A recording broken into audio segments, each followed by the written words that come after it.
Hello everyone, welcome back to রিমিস kitchen. আজ নিয়ে আসছি সিজনাল একটা রেসিপি, সজনে ফুলের বড়া রেসিপি। সজনে ফুলের অনেক রকম রেসিপি হয়, আজ আমি নিয়ে এসেছি ক্রিসপি বড়া রেসিপি। তো সজনে ফুলের বড়া মূলত একটু তেতো হয়। আমি যে প্রসেসে বানাচ্ছি খুব একটা তেতো হবে না, তবে হালকা একটা ভাব তো থাকবেই, এবং এই ভাবটাও যদি আপনারা কাটাতে চান তাহলে একটু পেঁয়াজ দিতে পারেন।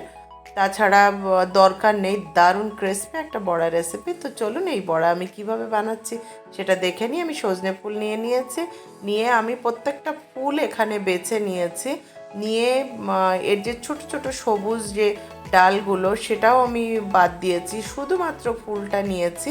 এগুলো নিলে কিন্তু শক্ত হবে এবং প্রচণ্ড তেতো হবে, তো বাদ দিয়ে শুধুমাত্র ফুলটা নিয়েছি। নিয়ে বেশ কয়েকবার 5-6 বার জল দিয়ে খুব ভালোভাবে নাড়িয়ে নাড়িয়ে ধুয়ে নিয়েছি, কারণ ফুলে প্রচুর ময়লা থাকে, সেটা বারবার ধুলে সেটা বেরিয়ে যায়। তারপর আমি এর মধ্যে দিয়ে দিলাম 3 চামচ বেসন, আর সাথে 1 চামচ চালের গুঁড়ো, আর আমি দিয়ে দিয়েছি একটু জিরা।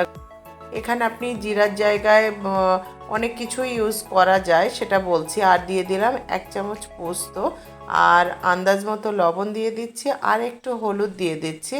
এখানে জিরার জায়গায় আপনি কালো জিরা ব্যবহার করতে পারেন, জোয়ান ব্যবহার করতে পারেন, সেটা যার যার রুচির উপরে ডিপেন্ড করছে। আমি এই শুকনো ইনগ্রেডিয়েন্টসটা খুব ভালোভাবে মেখে নিচ্ছি। এখানে লবণ দেওয়ার সাথে সাথে কিন্তু ফুল থেকে একটা জল ছাড়বে, তার ফলে আমি চেষ্টা করব যতটা কম জল দেয়া যায়, তাহলে কিন্তু দারুণ ক্রিস্পি হয় রেসিপিটা। আমি পুরোটা খুব ভালোভাবে মেখে নিচ্ছি। নেয়ার পরে হালকা একটু জল আমি ছিটিয়ে দিয়ে জাস্ট মেখে নেব। আর আমি এখানে দিয়ে দিলাম কিছুটা পরিমাণে কাঁচা লঙ্কা কুচিয়ে রেখেছিলাম সেটা। আমার চ্যানেলে যদি নতুন ভিউয়ার্স হয়ে থাকেন, অবশ্যই আমার চ্যানেলকে একটা সাবস্ক্রাইব করবেন, লাইক করবেন, শেয়ার করবেন, কমেন্ট করবেন, আর সাথে থাকবেন। চ্যানেলে গিয়ে দেখবেন প্রচুর রেসিপি আছে, আপনাদের ভালো লাগলে অবশ্যই লাইক কমেন্ট শেয়ার করতে ভুলবেন না, আর সাথে থাকবেন। আমি ভালো ভালো রেসিপি নিয়ে হাজির হব আপনাদের সামনে। খুব অল্প একটু জল ছিটিয়ে দিয়ে আমি মেখে নিলাম, নিয়ে একটু দেখুন টাইট লাগছে। এটা আমি ঢাকা দিয়ে 10 মিনিটের মতো রেখে দিচ্ছি। তাতে কি হবে, ফুল থেকে আরও কিছুটা পরিমাণে জল ছাড়বে, এবং দারুণ একটা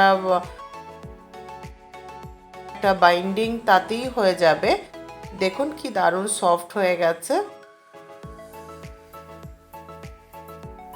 মূলত এই ধরনের রেসিপিগুলো বড়া যখন বানাবেন, খুব বড় বড় খুব মোটা মোটা করবেন না, যতটা সম্ভব পাতলা পাতলা বানাবেন। তাতে কি হয়, একদম ভিতর পর্যন্ত সিদ্ধ হয় এবং পুরোটাই ক্রিস্পি হয়।